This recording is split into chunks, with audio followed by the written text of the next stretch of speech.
আল্লাহ তাআলা জানায় দেন, কুল্লু নাফসিন যায়িকাতুল মাউত, প্রত্যেকটা মানুষকে মৃত্যুর স্বাদ আস্বাদন করতেই হবে। কেন মৃত্যু?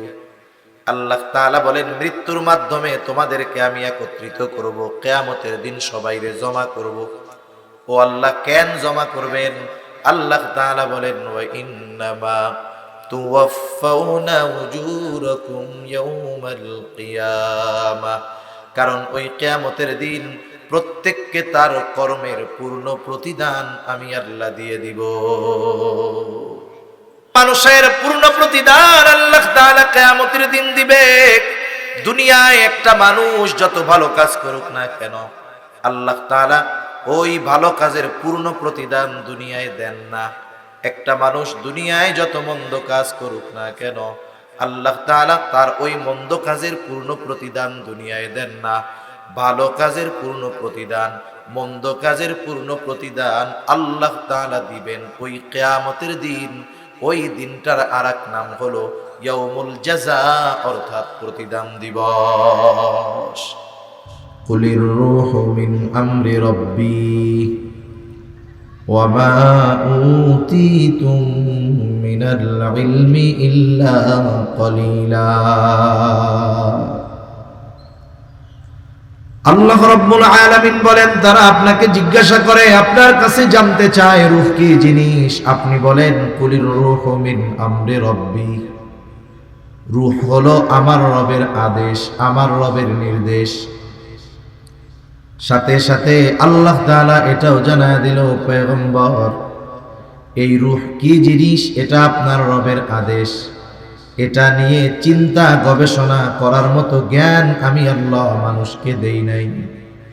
এই জন্যই আল্লাহ তাআলা এরপর সাথে সাথেই বলেন, ওয়া মা উতীতুম মিনাল ইলমি ইল্লা কলিলা। আল্লাহ তাআলা বলেন, তোমাদেরকে অতি সামান্য জ্ঞান দেওয়া হয়েছে। আমাদেরকে আল্লাহ কি জ্ঞান দিয়েছেন বলেন? অতি সামান্য। অতি সামান্য জ্ঞান। কত সামান্য! আসলে কথা একটা আসলে এর পাশে আর একটা চলে আসে। একবার চিন্তা করি যে বাদ দিয়ে দেই, আর একবার চিন্তা করি বলারও দরকার আছে যে আমাদের জ্ঞানের পরিধি কত বড় একটু জানি। সূরাতুল কাহাফের মধ্যে মূসা আলাইহিস সালাম আর খিজির আলাইহিস সালামের একটা সফরের ঘটনা আছে, শিক্ষা সফর। আপনাদের এলাকা থেকে ছাত্ররা, বিভিন্ন যুবকেরা মাঝে মধ্যে শিক্ষা সফরে যায় নাকি? এই সব হলো কুশিক্ষার সফর। কিসের সফর বলেন? কুশিক্ষার সফর। এখানে কোনো সুশিক্ষা নাই। ওখানে যা হয় তা সব জায়গা বলাও যায়। শিক্ষা সফর হলো আপনি উমরার সফরে গেছেন, হজের সফরে গেছেন, শিক্ষা সফর। এই যে ফেব্রুয়ারির 2, 3, 4 বিশ্ব ইজতেমা যাবেন, সফরে বের হবেন, ওইগুলো হলো শিক্ষা সফর। আর জাগতিক অধিকাংশ যে শিক্ষা সফরের নামে যায়, এগুলা হলো কুশিক্ষার সফর, গোনার সফর, পাপের সফর। তা সফর শুরু হয়েছে কি দিয়া? দুইজনে সমুদ্র পাড়ি দেওয়ার জন্য একটা নৌকার মধ্যে উঠছে। নৌকার মধ্যে সমুদ্র পাড়ি দিবে, দুইজন উঠছে। হঠাৎ একটা দৃশ্যের দিকে দুইজনেরই নজর গেল। যারা সমুদ্র পথে সফর করেছেন, নদী পথে সফর করেছেন, তারা দেখে থাকবেন সমুদ্রের মধ্যে বিভিন্ন রকমের পাখি উড়ে, গাংচিল উড়ে, পাখি উড়ে। কিছু কিছু পাখি আছে, যখন ওই পাখির পানি তৃষ্ণা পায়, সে উড়ন্ত অবস্থায় তার ঠোঁট পানির সাথে লাগায়া পানি পান করে। খিজির আলাইহিস সালাম মূসা আলাইহিস সালামকে ওই দৃশ্য দেখাইলেন।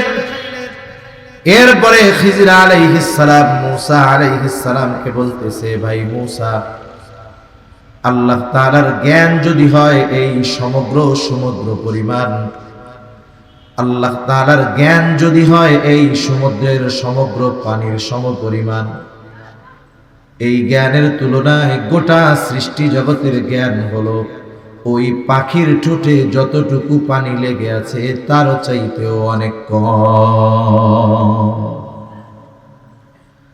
কথা বুঝেন নাই মনে হয়? বুঝতে পারছেন? তাহলে এই কথা শুনে সুবহানাল্লাহ মুখ দিয়ে বাইর হবে না তো বোবা মানুষের?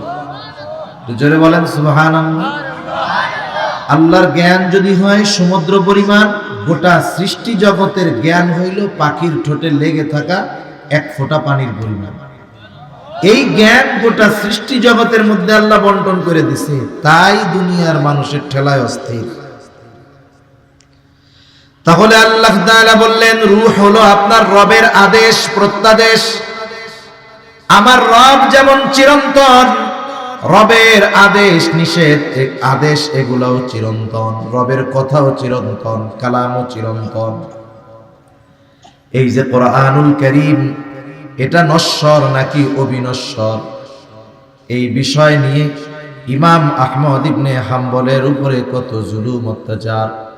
তিনি বলেছেন আমার রব যেমন চিরন্তন, রবের আদেশ রবের কথা এই কোরআনও তেমন চিরন্তন। যেহেতু আমার রব চিরন্তন, রূহ হইল আমার রবের আদেশ, এই রূহটাও আল্লাহ তাআলা করেছেন চিরন্তন। রূহের কোনো ধ্বংস হবে না, শুধু রূহ স্থান পরিবর্তন করে। আল্লাহ সুবহানাহু ওয়া তাআলা হযরত আদম আলাইহিস সালাতু ওয়াস সালামের পৃষ্ঠদেশ থেকে কিয়ামত পর্যন্ত যত মানুষ আসবে, দুনিয়ায় যত মানুষ আছে, অতীতে যত মানুষ এসেছে, সব মানুষের রূহ আল্লাহ তাআলা একত্রে বাহির করেছেন। সব রূহগুলোকে একত্রে রেখেছেন যেই স্থানে, সেই স্থানের নাম হলো আলমে রূহ। তাহলে আমাদের রূহ প্রথমে যেই স্থানে ছিল সেটার নাম হলো রূহের জগৎ। এরপরে আল্লাহ রাব্বুল আলামিন মা বাবার মাধ্যমে মায়ের রেহেমের ভিতরে একেবারে সামান্য এক ফোঁটা শুক্র কীট থেকে আল্লাহ তাআলা আমাকে আপনাকে একটা স্ট্রাকচার, একটা দেহ দিলেন। উল্লেখ করার মতো কিছুই আমার আপনার ছিল না। আল্লাহ তাআলা কোরআনুল কারীমের মধ্যে বলেন হাল আতা আলাল ইনসানি হিনুম মিনাদ দাহরি লাম ইয়াকুন শাইআম মাযকুরা। প্রত্যেকটা মানুষ কি এমন কিছু কাল অতিক্রম করে নাই যে তার উল্লেখ করার মতো কোনো কিছুই ছিল না? এরপরে মায়ের রেহেমের ভিতরে একটা সময় আল্লাহ তাআলা রক্তপিণ্ডে সেটাকে পরিণত করলেন। এরপরে আবার প্রসেসিং করে আল্লাহ তাআলা একটা মাংসপিণ্ডে মায়ের পেটের ভিতরে ওই এক ফোঁটা শুক্র কীটকে আল্লাহ তাআলা একটা মাংস টুকরায় তৈরি করলেন। 120 দিনের প্রসেস শেষ। এইবার আল্লাহ তাআলার নির্দেশে ফিরিস্তা মায়ের পেটের ভিতরে আইসা হাজির। ওই মরা মৃত মাংস পিণ্ডের মধ্যে আল্লাহ তাআলার আদেশে ফিরিস্তা যখন রূহ ফুঁকে দিল, মায়ের পেটের ভিতরে মরা ওই মাংসের টুকরাটা জিন্দা হয়ে গেল। এই দেহটা প্রথমে মৃত ছিল, এই দেহটা প্রথমে কি ছিল? এজন্য আল্লাহ তাআলা কোরআনুল কারীমে সূরা মুলকের মধ্যে বলেন আল্লাযী খালাকাল মাউতা ওয়াল হায়াতা লিয়াবলুয়াকুম আইয়ুকুম আহসানু আমালা। আল্লাহ তাআলা বলেন তিনি আল্লাহ আল্লাযী খালাকাল মাউতা ওয়াল হায়াত, যিনি মৃত্যু এবং জীবন সৃষ্টি করছেন। এই দেহ আগে মৃত ছিল, জীবিত হয়েছে কেন? রূহ দেওয়ার কারণে। কথা বুঝতেছেন তো? রূহ দেওয়ার কারণে। এই দেহের সাথে রূহ কতদিন থাকবে, কতক্ষণ থাকবে, আল্লাহ সুবহানাহু ওয়া তাআলা সব কিছু নির্ধারিত করে ফেরেশতাকে পাঠিয়ে দিয়েছেন। এই যে রূহের সাথে এই দেহের একটা সংযোগ হয়ে গেল, ওই সময় আমাদের রূহের কিছু দিনের অবস্থান ছিল আলমে বতন। মায়ের পেটের মধ্যে ছিল রূহ, ওই ছোট্ট একটা দেহের মধ্যে। এরপরে নির্ধারিত মেয়াদকাল শেষে আল্লাহ তাআলা মায়ের রেহেম থেকে, গর্ভ থেকে আমাদের দুনিয়ায় পাঠাইলেন। এখন এই দেহের মধ্যে রূহটা আছে, রূহের অবস্থান হলো আলমে দুনিয়ায়।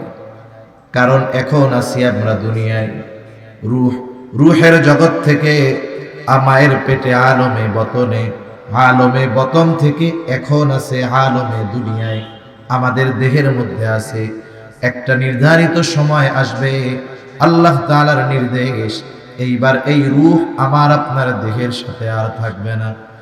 আল্লাহ তাআলা আমাদের প্রত্যেকের হায়াতকে লিমিট নির্ধারিত করে দিয়েছেন। এই যে পানির বোতলটা আছে, এই পানির বোতলের মধ্যে কিছু কথা লেখা আছে। একটা লেখা আছে উৎপাদনের তারিখ, আর একটা লেখা আছে মেয়াদ, আর একটা আছে তার ব্যাচ নম্বর। মেয়াদটা দেওয়া হলো ৩/৯/২৪ সাল। বলেন তো, আপনি যদি বোতলের মধ্যে বাজারে কিনতে গিয়ে দেখেন এইটার মেয়াদ শেষ হয়ে গেছে, পানির দাম ১৫ টাকা, মেয়াদ যদি শেষ হয়ে যায়, এই ১৫ টাকার পানি আপনি ৫ টাকা দিয়ে কিনবেন নাকি? আপনি বুঝতে পারতেছেন, দেখতে পারতেছেন মেয়াদ শেষ, এই জন্য এটার কোনো দাম। আমার আপনারও একটা নির্দিষ্ট মেয়াদ আছে, কিন্তু দেখা যায় না। মেয়াদ ফুরায় গেলে এই পানির বোতলের যেমন কোনো দাম নাই, মেয়াদ যখন আমার আপনার হায়াতের ফুরায় যাবে, আমার আপনারও দাম নাই। এই এত সুন্দর দেহ, এটা কোনো কাজে লাগবে না, কেউ মূল্যায়ন করবে না। যখন রূহটা দেহ থেকে বিচ্ছিন্ন হয়ে যাবে, মালাকুল মাউত যথাসময়ে হাজির হয়ে যাবে। এক মুহূর্ত আগেও আসবে না, এক মুহূর্ত বিলম্ব করবে না। আল্লাহ তাআলা বলেন, ফাইযা জাআ আজালুহুম লা ইস্তাখিরুনা সাআতাও ওয়া লা ইস্তাকদিমুন। এক মুহূর্ত আগেও আমি আপনি মরব না, এক মুহূর্ত বিলম্ব হবে না, একেবারে যথাসময়। হায়াতটা যতটুকু সময়ের, ততটুকু সময় আমি আপনি দুনিয়ায় থাকব। এই রূহটা মালাকুল মাউত এসে বের করে নিয়ে যাবে আমার আপনার মধ্য থেকে। একটু চিন্তা করেন, কারণ মৃত্যুর মাধ্যমেই কিয়ামতের শুরু হয়ে যায়। মৃত্যু থেকে নিয়ে আলমে বরজখের সময়কালটাকে বলা হয় ছোট কিয়ামত। এরপর থেকে নিয়ে শুরু হয় বড় কিয়ামত। ছোট কিয়ামতটা যে ট্যাকেল দেওয়ার যোগ্যতা অর্জন করে, বড় কিয়ামত আল্লাহ তাকে পার করায় দেওয়ার ব্যবস্থা করে। একটু চিন্তা করেন, আপনি ওয়াজ শুনতে আসছেন, হয়তো বাড়িতে আপনার স্ত্রী, আপনার বোন, আপনার কন্যা আছে, চিন্তা করতেছে আব্বা ওয়াজ শুনতে গেছে, ভাইয়া ওয়াজ শুনতে গেছে। স্ত্রী চিন্তা করতেছে স্বামী ওয়াজ শুনতে গেছে, ওয়াজ শুনে আইসা জানি দেরি না হয়, এই জন্য আগের থেকে সুন্দর মতো তার বিছানাটা পরিপাটি পরিষ্কার করে গুছায়া রেডি করে রেখে দিয়েছে, কম্বল টম্বল সব দিয়া। আল্লাহ না করুন কেউ যদি এখন এখানে ইন্তেকাল করে, দেহ থেকে রূহটা বের হয়ে যায়, বলেন তো ওই মা, ওই বোন, ওই স্ত্রী এই কথা বলবে নাকি? বেচারা ওয়াজ শুনতে গেছিল কিন্তু মারা গেল, যেহেতু বিছানাটা তার জন্য প্রস্তুত করেছিলাম, আজ রাতটা এই কম্বলের তলে বিছানার নিচে তার দেহটা থাক, বলেন তো রাখবে নাকি? ঘরের মধ্যে লাশটা উঠাবে না। অথচ দেখেন এই অঙ্গ প্রত্যঙ্গের প্রতি কত মায়া। এই চেহারা না দেখলে যেই মায়ের অন্তরের মধ্যে শান্তি লাগতো না, যেই চেহারা না দেখলে স্ত্রীর অন্তরে শান্তি আসতো না, যেই চেহারা না দেখলে ভাইয়ের চেহারা না দেখলে বোনের ভালো লাগতো না, যখন রূহটা বের হয়ে যাবে এই দেহটাকে তারা নিজেই ঘরে তুলতে দিবে না। এটাই শেষ, তো কিয়ামত শুরু। আমাদের অঞ্চলে যখন কোনো মানুষ মারা যায়, মারা যাওয়ার পরে মাইকে তার মৃত্যুর খবর প্রচার, অমুক এলাকার অমুক আজ সন্ধ্যা ৬ ঘটিকার সময় ইন্তেকাল করিয়াছে, আগামী দিন সকাল ৯টায় অমুক ঈদগাহ ময়দানে তার জানাজা অনুষ্ঠিত হবে। অতএব সকল ধর্মপ্রাণ মুসল্লিদেরকে উক্ত মরহুমের মাগফিরাত কামনায় তার জানাজায় শরীক হওয়ার জন্য বিশেষভাবে অনুরোধ করা গেল। এই রকম প্রচার আপনাদের এলাকায় হয় নাকি? এই প্রচার করার সময় একটা শব্দ বলে ইন্তেকাল। ইন্তেকাল, ইন্তেকাল শব্দের অর্থ হলো স্থানান্তরিত হওয়া। স্থানান্তরিত হওয়া তার মানে এক জায়গায় ছিল, চলে গেছে আর এক জায়গায়। আসলে এই দেহটা আব্দুর রহিম, আব্দুল করিম না, মূলত রূহটাই হইল আব্দুর রহিম, আব্দুল করিম। এই জন্য বলে আব্দুর রহিম ইন্তেকাল করিয়াছে। এই দেহর থেকে যখন আব্দুর রহিমের রূহটা বের হয়ে যায়, তখন এই দেহটার নাম হয়ে যায় লাশ। লাশাই উঠবে, যার মধ্যে কিছুই নাই। এইবার এই রূহ আর এক জগতে পদার্পণ করে, যেটাকে হাদিসের ভাষায় বলা হয় আলমে বারজাখ। একটা মানুষ মৃত্যুবরণ করার পর তাকে কবরে রাখা হোক আর না রাখা হোক, বাঘে খায়া ফেলুক আর সিংহে খায়া ফেলুক, আগুন দিয়া পোড়ায় দিক আর যা করুক, প্রত্যেককেই যেতে হয় আলমে বরজখে। আলমে বরজখে আমাদের সকলকেই অবস্থান করতে হবে। অনন্তকাল নয়, তবে দীর্ঘকাল। দীর্ঘকাল আমাকে আপনাকে আলমে বরজখে থাকতে হবে। আর ওই কবর জগৎ আলমে বরজখ, এটা হলো পরকালের প্রথম ঘাঁটি। আর এটাকেই মুহাদ্দিসিনে কেরাম বলেন ছোট কিয়ামত শুরু, মৃত্যুর মাধ্যমে।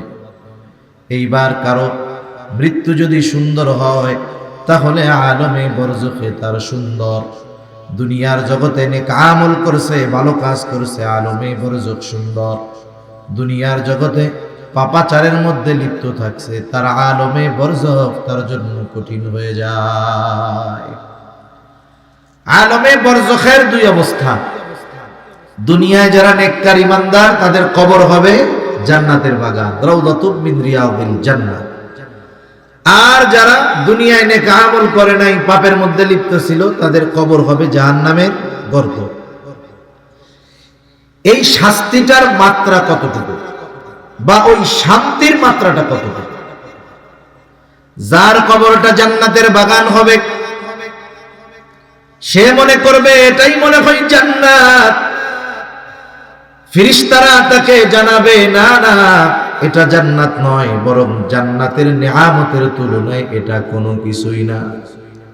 বরং তোমার জন্য এর চাইতে কল্পনাতীত নিয়ামত আল্লাহ তাআলা তৈরি করে রাখছে, যেটা কিয়ামতের পরে তোমাকে দেওয়া হবে, পুনরুত্থানের পরে তোমাকে দেওয়া হবে। বলেন তো, আপনার কাছে একটা আছে ভালো জিনিস, আপনি যদি তার চাইতে অগণিত গুণ বেশি ভালো জিনিসের খবর পান, তাইলে এই ছোট ভালো জিনিস চাইবেন নাকি বড়টা চাইবেন? এইবার ওই কবরের বাসিন্দা বলবে, আল্লাহ, যথা দ্রুত সম্ভব আপনি কিয়ামত কায়েম করেন, আমি আমার আসল ঠিকানায় যাইতে চাই। আর যার কবরটা জাহান্নামের বাগান হয়ে যাবে, ও মনে করবে এটাই মনে হয় জাহান্নাম। কারণ এর চাইতে যন্ত্রণাদায়ক শাস্তি, কষ্টকর আর কোনো কিছুই হতে পারে না। এইবার ফেরেশতারা তাকে জানাবে, না না, এটা জাহান্নাম নয়, বরং জাহান্নামের শাস্তি এর চাইতে কল্পনাতীত কঠোর এবং কঠিন এবং কষ্টের। এই কথা শুনে ওই কবর যার জাহান্নামের গর্ত, সে এতটা ভীত সন্ত্রস্ত হয়ে যাবে, সে আল্লাহর কাছে বলতে থাকবে, আল্লাহ, কিয়ামত যেন কখনোই কায়েম না হয়। একটা বিপদে আমি আপনি আছি, বিপদ তো এমনি কষ্টের, কিন্তু সামনে যায় মনে করতেছি এই বিপদ আর থাকবে না। কিন্তু বিশ্বস্ত একজন আমারে বলল, ভাই, আপনি যেই বিপদে আছেন, সামনের বিপদের তুলনায় আপনি জান্নাতে আছেন। তখন বলেন তো, আমি কি ওই সামনের বিপদ কামনা করব, নাকি ছোট বিপদ নিয়েই কমুজাক এটাই থাক? শাস্তির তীব্রতা এত মনে করবে জাহান্নাম, কিন্তু জাহান্নামের শাস্তির কথা শুনে মনে করবে, হায় রে, এটাই ভালো। এভাবে চলতে থাকবে দীর্ঘকাল। এক সময় সিংগায় ফুৎকারের মাধ্যমে মানুষের আলমে বরজখে অবস্থানের মেয়াদকাল শেষ হবে।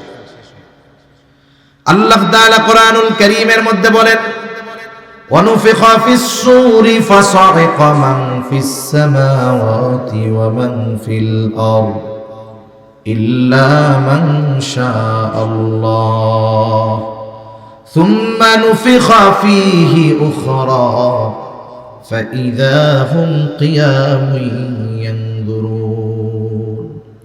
আল্লাহ রাব্বুল আলামিন বলেন, প্রথমবার যখন সিংহায় ফুৎকার দেওয়া হবে, ফাসাহিকা মান ফিস সামাওয়াতি ওয়া মান ফিল আরদ, আসমান এবং জমিনের মাঝে যত প্রাণী আছে, যত প্রাণ আছে, সব ওই আওয়াজের তীব্রতায় অজ্ঞান হয়ে যাবে। ইল্লা মান শাআল্লাহ, তবে আল্লাহ তাআলা যা চান, যেগুলো চান সেগুলো ছাড়া। মুফাসসিরিনে কেরাম বলেন, ওই আওয়াজে প্রথমে সব মানুষেরা অজ্ঞান হবে, এরপরে তাদের মৃত্যু ঘটবে। এই মৃত্যুর মাধ্যমে দুনিয়ার জগতে মানব জাতির অবস্থানের মেয়াদকাল শেষ হবে। সর্বশেষ যেই লোকটা দুনিয়া থেকে ইন্তেকাল করবে, তাকেও কম পক্ষে 40,000 বছর আলমে বরজখে থাকতে হবে। প্রথম সিংগায় ফুৎকারের মাধ্যমে মানব জাতির এই দুনিয়ার অবস্থানের মেয়াদকাল শেষ। আল্লাহ তাআলা বলেন, সুম্মা নুফিখা ফীহি উখরা ফাইদা হুম কিয়ামুন ইয়ানদুরুন, অতঃপর পুনরায় আবার সিংগায় ফুৎকার দেওয়া হবে। এই সুম্মা অতঃপরের মধ্যে পার হবে কমপক্ষে 40,000 বছর। কত বছর জোরে বলেন? 40,000 বছর পার হয়ে যাবে। আল্লাহ তাআলা বলেন, সুম্মা নুফিখা ফীহি উখরা ফাইদা হুম কিয়ামুন ইয়ানদুরুন, অতঃপর যখন সিংহায় ফুৎকার দেওয়া হবে, প্রত্যেকের অবস্থান স্থল থেকে উঠে দাঁড়ায়া যাবে। ফাইদা হুম কিয়ামুন ইয়ানদুরুন, শুধু দাঁড়াবে তা নয়, ডানে বামে শুধু তাকায়া দেখতে থাকবে, কি হচ্ছে এইগুলো, কি হচ্ছে এগুলো। ওইটা কি বলবে? আল্লাহ তাআলা সূরা জিলজালের মধ্যে বলেন, ইযা জুলজিলাতিল আরদু জিলজালাহা ওয়া আখরাজাতিল আরদু আফকালাহা ওয়া ক্বালাল ইনসানু মা লাহা, যখন পৃথিবী প্রচন্ড রূপে কম্পন হবে, জমিন তার মধ্যে থাকা ভারী বস্তুগুলো উদ্গীরণ করে দেবে। মুফাসসিরিনে কেরাম বলেন, এর দ্বারা মানুষের দেহ, লাশ, অথবা এমনটা হতে পারে যে মাটির তলে যত খনিজ পদার্থ আছে, স্বর্ণের খনি, হীরার খনি, সব উদ্গীরণ করে দেবে। মানুষেরা যখন তাকায় দেখবে, কি বলবে? ওয়াকালাল ইনসানু মা লাহা, মানুষ বলবে, আরে এগুলো কি হইতেছে? চিন্তা করবে, দুনিয়ায় এই সম্পদের জন্যই তো দিন ছাড়ছিলাম, সম্পদের জন্যই কাড়াকাড়ি মারামারি করছিলাম, হায় রে এগুলো কি হচ্ছে? অবস্থা কি হবে মানুষের? রাসূলুল্লাহ সাল্লাল্লাহু আলাইহি ওয়াসাল্লাম জানায় দেন, অবস্থা বড় করুন। আল্লাহর নবী বলেন, কিয়ামতের দিন মানুষকে যখন পুনরুত্থিত করা হবে, সকলে বস্ত্রহীন বিবস্ত্র অবস্থায় উঠবে। আয়েশা সিদ্দিকা রাদিয়াল্লাহু তাআলা আনহা বলেন, ইয়া রাসূলুল্লাহ, মানুষেরা যে বিবস্ত্র অবস্থায় উঠবে, একজন কি আরেকজনের দিকে তাকাবে না? মানুষেরা কি লজ্জা পাবে না? একজন আরেকজনের দিকে তাকাবে না? একটু চিন্তা করেন, কিয়ামতের বিভীষিকা, কিয়ামত কত ভয়ানক একটা সময়, কিছুই শুরু হয় নাই। অনেক সময় দেখবেন বৈশাখ মাস যখন হয়, মাঝে মধ্যে কাল বৈশাখী ঝড় হয়, হয় না? আকাশ পরিষ্কার, কোনো মেঘ নাই, হঠাৎ করে 10 মিনিটের ভিতরে গোটা আকাশ কালো মেঘে মেঘাচ্ছন্ন হয়ে যায়। ভর দুপুরে এতটা মেঘ, এতটা অন্ধকার, কেমন যেন আমাবস্যার ঘুটঘুটে কালো অন্ধকার। ঝড়ও হইতেছে না, বৃষ্টিও হইতেছে না, শুধু আবহাওয়ার এতটুকু পরিবর্তন। বলেন তো, এই পরিবর্তনটা যখন আমাদের পরিলক্ষিত হয়, অন্তরের মধ্যে ভীতি সঞ্চার হয় কি হয় না? আবহাওয়ার পরিবর্তনে অন্তরের মধ্যে ভয়ের সৃষ্টি হয়। কিয়ামতের দিন এমন এক থমথমে ভাব বিরাজ করবে যে মানুষেরা উঠেই আতঙ্কগ্রস্ত, ভীত সন্ত্রস্ত থাকবে। এত ভীত থাকবে, বিবস্ত্র অবস্থায় উঠানো হবে, কিন্তু কেউ কারো দিকে তাকাবে না। নবীজি তাই বলেন, আয়েশা, মানুষ এতটা চিন্তিত, ভীত থাকবে যে কেউ আরেকজনের দিকে তাকানোর বিষয়টা চিন্তাও করবে না। শুধু তাই না, যার কবরে আযাব ছিল, আযাব, সে তো মনে করতেছিল জাহান্নাম। আমার সময় কম, নাইলে কবরের আযাবগুলোও কিছু শুনাইতাম যে কেমন আযাব হবে। যার কবরে আযাব ছিল, হাসরের ময়দানে কিছুই হয় নাই, শুধু উঠছে, উইটা আবহাওয়া দেখছে, এতটা বিভীষিকাময় তার কাছে মনে হবে, সে মনে করবে কবরে আমি ঘুমাইছিলাম। কবরে কেমনে ছিলাম? ঘুমাইছিলাম। আল্লাহ তাআলা সূরা ইয়াসিনের মধ্যে বলেন, অনুফিখা ফিস সূরি ফাইদা হুম মিনাল আজদাসি ইলা রাব্বিহিম ইয়ানসিলুন। এখানে দ্বিতীয়বার সিংহায় ফুৎকার উদ্দেশ্য। আল্লাহ তাআলা বলেন, অনুফিখা ফিস সূর ফাইদা হুম মিনাল আজদাসি ইলা রাব্বিহিম ইয়ানসিলুন। দ্বিতীয়বার সিংহায় ফুৎকারের পরে প্রত্যেককে তার কবর থেকে উঠায়া দেওয়া হবে, পুনরুজ্জীবিত করা হবে। ইলা রাব্বিহিম ইয়ানসিলুন, প্রত্যেকে তাদের রবের দিকে ছুটতে থাকবে। এই বিভীষিকাময় অবস্থা দেখে যাদের কবরে আযাব ছিল তারা বলবে, ক্বালু ইয়া ওয়াইলানা মান বা'আসানা মিন মারকাদিনা হাযা মা ওয়া'আদার রাহমানু ওয়া সাদাকাল মুরসালুন। আল্লাহ তাআলা জানায়া দেন, ওই মানুষেরা বলবে, ইয়া ওয়াইলানা মান বা'আসানা মিন মারকাদিনা, হায় দুর্ভোগ, কে আমাদেরকে আমাদের অবস্থান স্থল থেকে জাগায়া দিল। বলেন তো, মানুষ যদি ঘুমায় তাইলে জাগানো যায়? ওরা মনে করবে আমরা ঘুমাইছিলাম, কে আমাদেরকে ঘুম থেকে জাগায়া দিল। অথচ ছিল আযাবের মধ্যে, কিন্তু কিয়ামতের অবস্থা দেখা কবরের আযাবের কথা তো ভুলবেই, মনে হবে কবরে আরামে তারা ঘুমায়াছিল।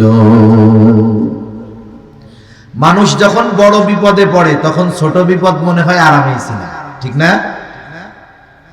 এইবার মুমিনরা অথবা ফেরেশতারা তাদের এই কথার জবাবে বলবে, হাদা মা ওয়া'আদার রহমান, এটাই হলো দয়াময় রহমানের সেই প্রতিশ্রুত দিবস, দয়াময়ের সেই প্রতিশ্রুত দিবস, যেই দিবসের সত্যায়ন রাসূলগণ করেছেন। ওয়া সাদাকাল মুরসালুন, রাসূলগণ যেই দিবসের সত্যায়ন করেছে, এই দিবসের এক নাম হলো ইয়াউমুল কিয়ামা, এই দিবসের এক নাম হলো ইয়াউমুল হাসর।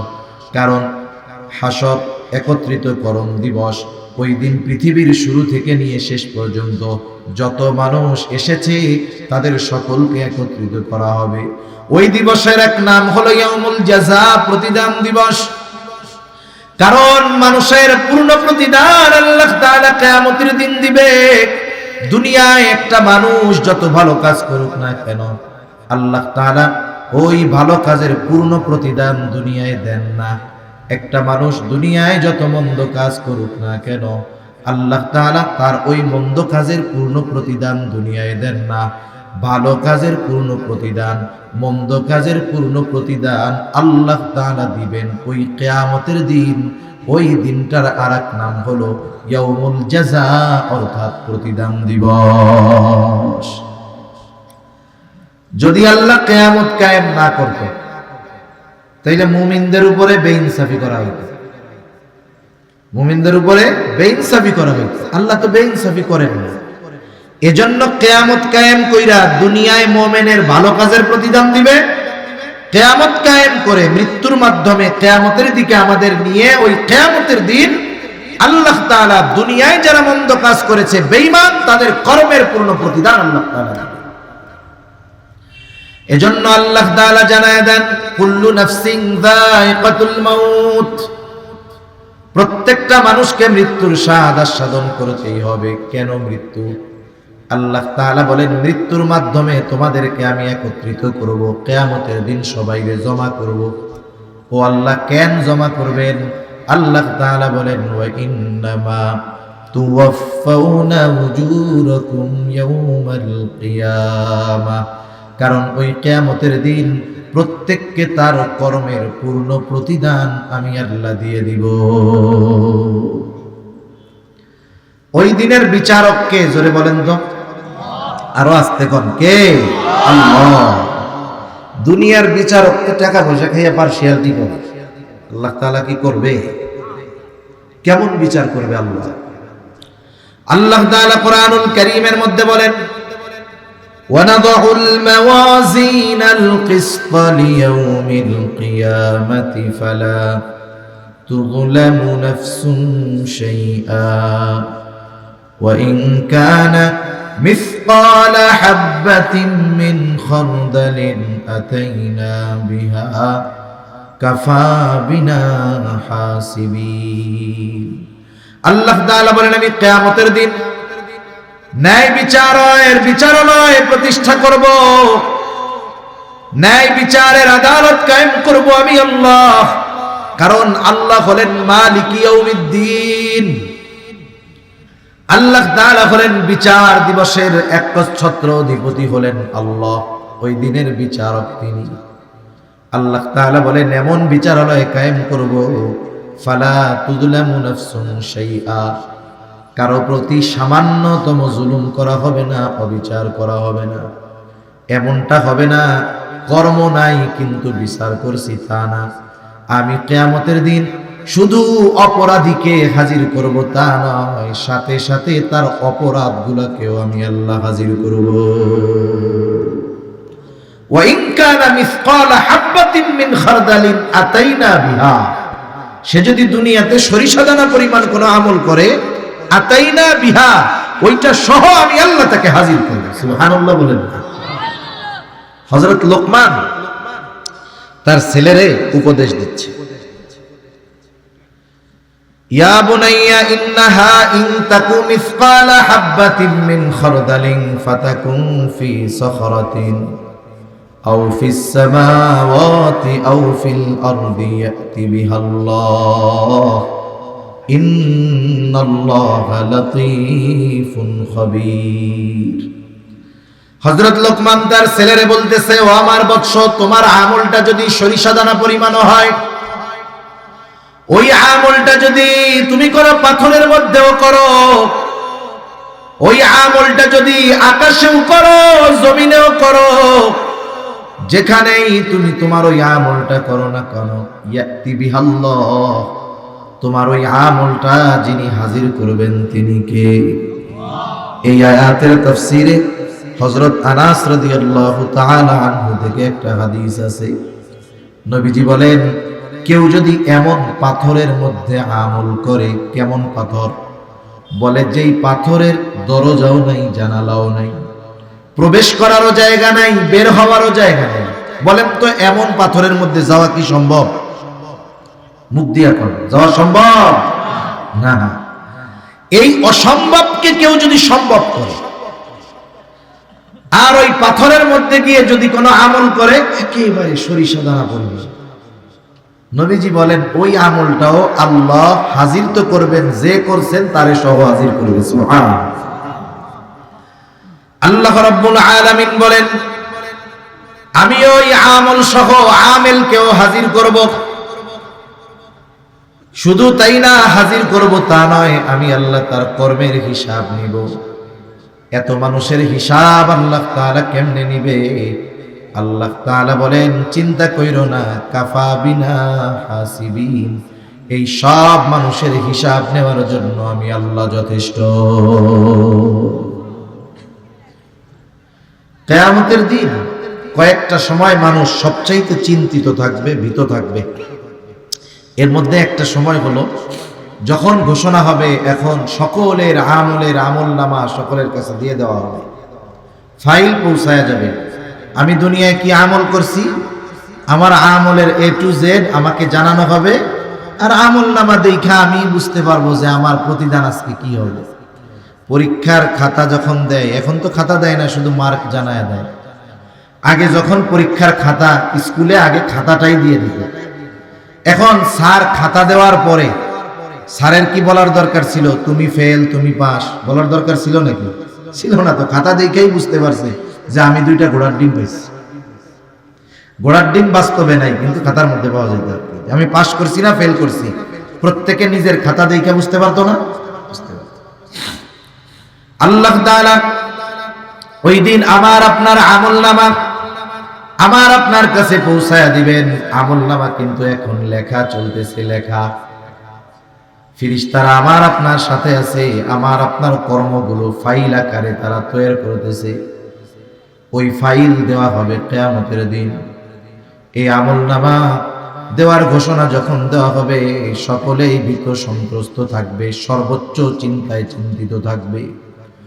কারণ সকলেই জানে যদি ডান হাতে আমলনামা পাই কামিয়াব, আর যদি বাম হাতে আমলনামা আসে তাহলে সব কিছু শেষ। এইবার আল্লাহ তাআলা আমলনামাগুলো ছেড়ে দিবে।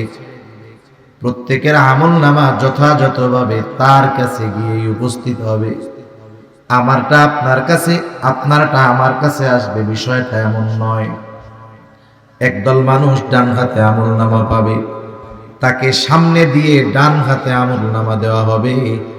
ডান হাতে আমলনামা যে পাবে সে কতটা আনন্দিত হবে আল্লাহ তাআলা বলেন, ওয়া আম্মা মান উতিয়া কিতাবাহু বিয়ামিনি ফায়াকুলু হাউম ইকরাউ কিতাবিয়া ইন্নী যানানতু আন্নী মুলাকিন হিসাবিয়া।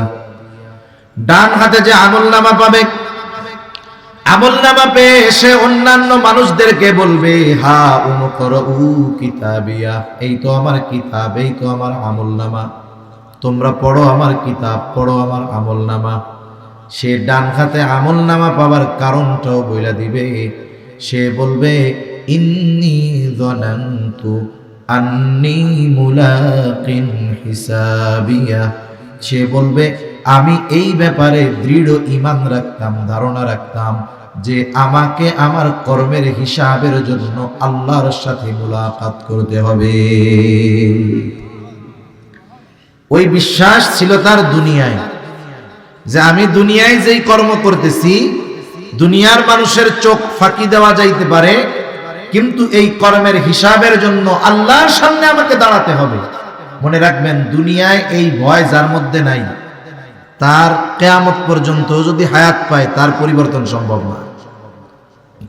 সেজন্য কিয়ামতে যে আমার হিসাব আল্লাহর সামনে দিতে হবে, এই বিশ্বাস আমাদের অন্তরের মধ্যে যথাযথভাবে গেঁথে রাখতে হবে।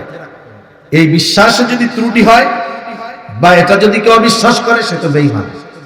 কারণ ঈমানের 6টি ভিত্তি, এর মধ্যে একটি ভিত্তি, একটি হলো ওয়াল ইয়াউমিল আখির, আখিরাত পরকালের উপরে বিশ্বাস রাখা।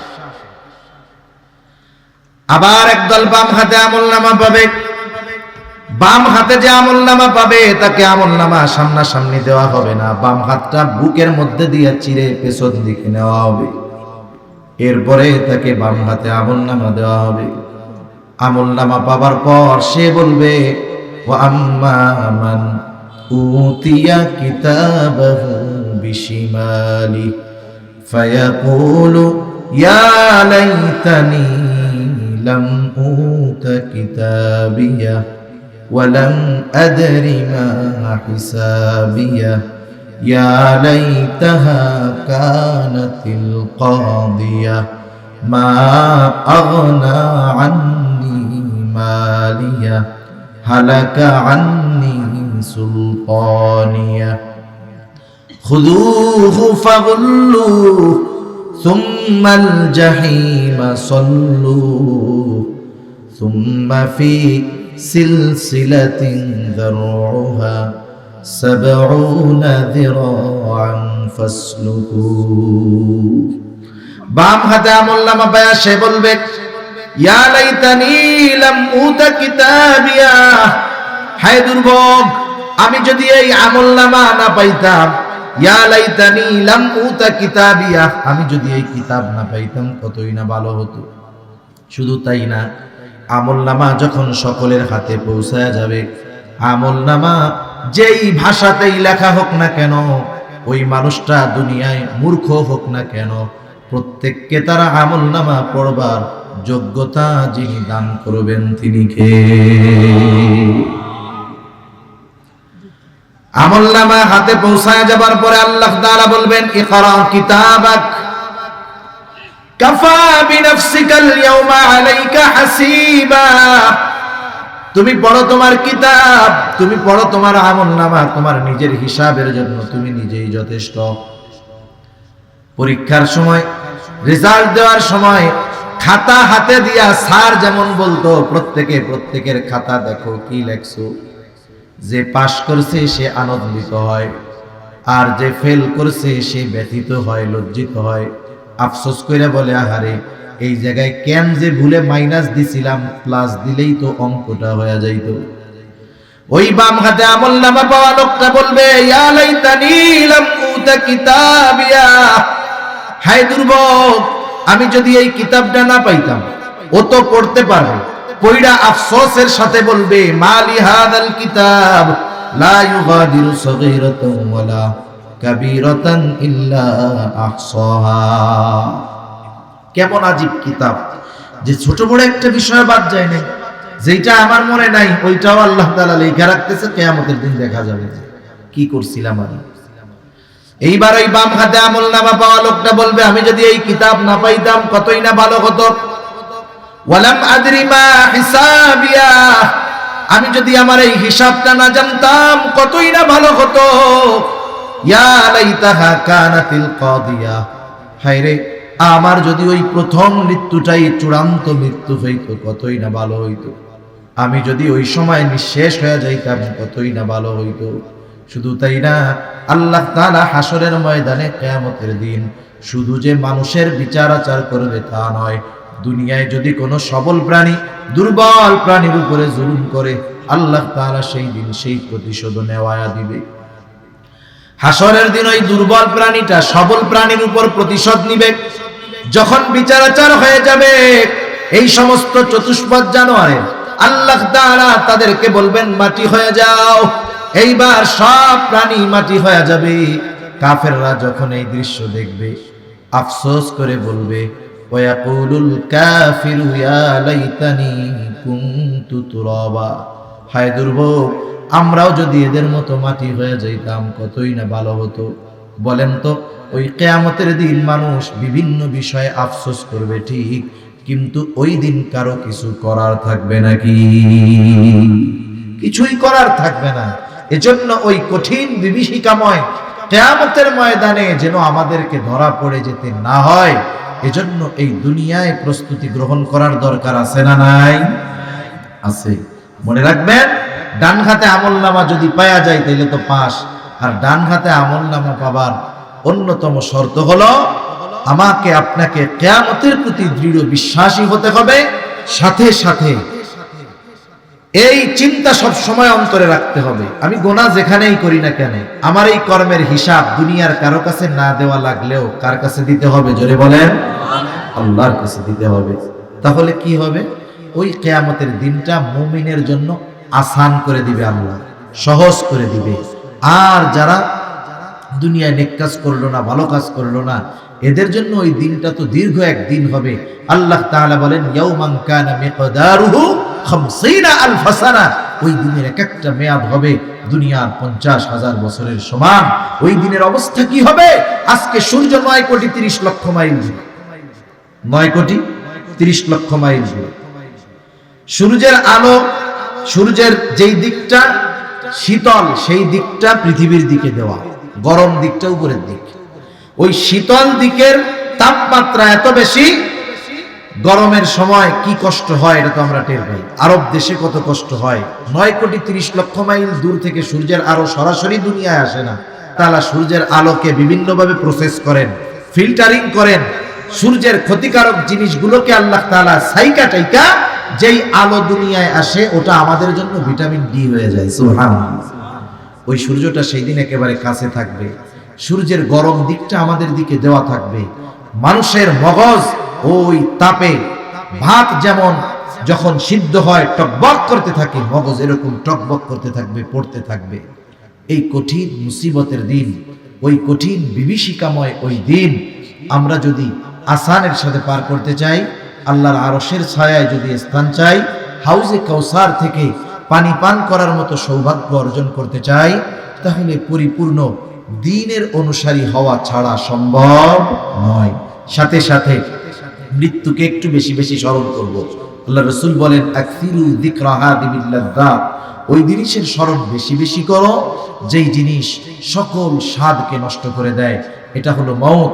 এই মউতের কথা যখন স্মরণ হবে, আমার পরকালের কথাগুলো বারবার রিমাইন্ড হবে, স্মরণ হবে, মনে থাকবে।